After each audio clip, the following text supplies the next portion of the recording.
कोकणातील प्रत्येक अपडेट जाणून घेण्यासाठी आजच माझे कोकणच्या सोशल मीडिया प्लॅटफॉर्मला लाईक, फॉलो आणि सबस्क्राईब करा। सिंधुदुर्ग जिल्ह्यातील वेंगुर्ला तालुक्यात निसर्गाचा एक अद्भुत चमत्कार पाहायला मिळतोय। दाभोली येथील श्रीपाद ओगले यांच्या सुपारी बागेत 10 पेक्षा अधिक फांद्या असलेले दुर्मिळ सुपारीचे झाड आढळून आले आहे।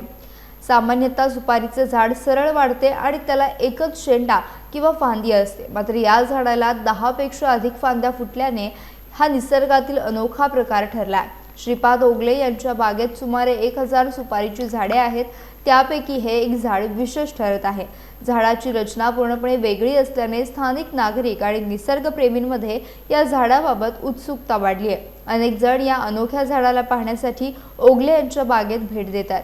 निसर्गात अधूनमधून अशा दुर्मिळ घटना घडत असतात, मात्र सुपारीच्या झाडाला इतक्या मोठ्या प्रमाणात फांद्या फुटणे अत्यंत दुर्मिळ मानले जाते आहे। त्यामुळे हा निसर्गाचा चमत्कार परिसरात सध्या चर्चेचा विषय ठरला आहे।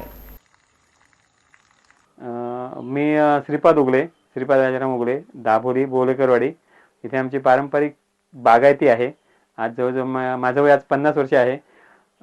ही पोफळ पण जवळपास 40-50 वर्षाची आहे। माझ्या बागायतीत अजून कुठेही अशा पोफी, साधारणपणे अशा पोफीला एकच शेंडा असतो प्रत्येक पोफीला, पण या पोफीला काहीतरी नैसर्गिक बदल होऊन 10च्या वर जास्त त्याला फुटवे फुटलेत।